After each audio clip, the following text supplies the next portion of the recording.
Dan untuk mengurangi ketergantungan terhadap dolar Amerika, sejak awal 2018 Bank Indonesia, Bank Sentral Malaysia dan Thailand sepakat untuk menerapkan kerangka kerja local currency settlement. Lalu bagaimanakah efektivitas kerangka tersebut bisa menguatkan gerak rupiah sejauh ini? Berikut liputannya. The next level of ASEAN Economic Community, Indonesia telah mengajak Malaysia dan Thailand melalui Bank Indonesia yang menggandeng bank sentral kedua negara untuk menerapkan sistem local currency settlement. Local Currency Settlement atau LCS adalah penyelesaian transaksi perdagangan ekspor dan impor antara dua negara menggunakan mata uang masing-masing negara.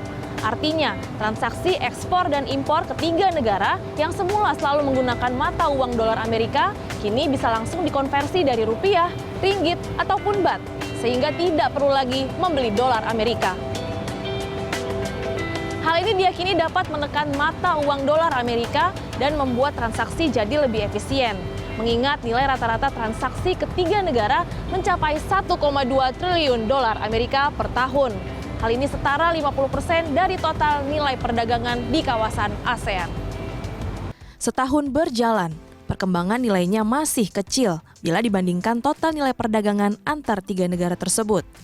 BI melaporkan sepanjang tahun 2018, nilai perdagangan yang memanfaatkan LCS menggunakan ringgit Malaysia sebesar 523 juta ringgit dari total nilai perdagangan 13 miliar dolar Amerika. Sedangkan dengan Thailand, pengusaha kita baru mencatat nilai transaksi menggunakan baht 10 juta baht dari total nilai perdagangan sekitar 15 miliar dolar Amerika. Jadi seperti tadi saya singgung, misalkan hanya dengan Malaysia dan Thailand saja, porsi penggunaan dolar dalam perdagangan dengan Malaysia itu masih cukup besar, masih sekitar 87%. Kalau dengan Thailand juga kurang lebih angkanya sama, 87% dari perdagangan kita dengan Thailand masih besar. Tapi dengan tren yang saya sebutkan tadi, kita bisa berharap banyak bahwa pelan-pelan dia bisa mengurangi ketergantungan perdagangan kita terhadap dolar. Jadi ini konteksnya lebih kepada potensi jangka panjang yang kita memang tidak bisa berharap seketika karena memang baru dimulai juga tahun yang lalu gitu ya. Dan hal yang sama juga terjadi baik di Malaysia maupun di Thailand sendiri. Rendahnya pemanfaatan kerangka LCS itu karena pengusaha tidak mau repot mengonversi 2 kali nilai transaksi mereka. Belum lagi jika perusahaan itu belum mumpuni memitigasi risiko fluktuasi kurs mata uang. Tapi dari sisi pemainnya, dari sisi pebisnisnya, ini mereka belum familiar. Nah, ini perlu dilihat ke situ dan mungkin dicarikan cara bagaimana memitigasi risiko tadi, fluktuasi currency antara Thailand, Malaysia, Indonesia. Karena memang mereka sekarang ini mengambil gampang aja karena mereka lihat dolar aja kan. Tapi risikonya terhadap mata-mata uang yang lain juga harus dilihat. Itu masalah kebiasaan aja sih, masalah keyakinan mereka dalam stabilitas mata uangnya juga ya. Karena selama ini kita lihat kan US dollar relatif stabil nilainya.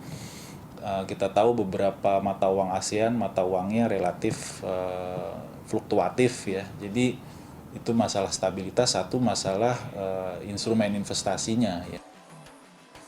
BI menyebutkan sejumlah alasan mengapa pengusaha masih banyak yang menggunakan dolar Amerika, yaitu karena mekanisme pembentukan harga produk di luar negeri yang masih menggunakan dolar Amerika, kemudian korporasi pembiayaannya menggunakan utang luar negeri yang denominasi dolar Amerika dalam kegiatan ekspor impor mereka, serta masih rendahnya pemahaman kerangka LCS oleh pengusaha dan perbankan, baik Malaysia dan Thailand, 87% masih menggunakan dolar Amerika dalam perdagangannya. Kalau ini dilakukan dalam jumlah yang besar, apakah ini masih bisa gitu? Karena kita kan ketergantungan US dollar-nya besar. Kalau misalnya trade-nya itu kecil-kecil mungkin bisa. Tapi begitu trade-nya besar dengan volume yang besar, apakah ini juga bisa sanggup menyerap? Itu aja yang kita masih kaji. Tapi kita sih melihat ini sih suatu hal yang positif yang memang kita harus lakukan dari dulu. Perlu kerja keras dari Bank Indonesia untuk terus mengajak pengusaha memanfaatkan kerangka LCS di masa depan.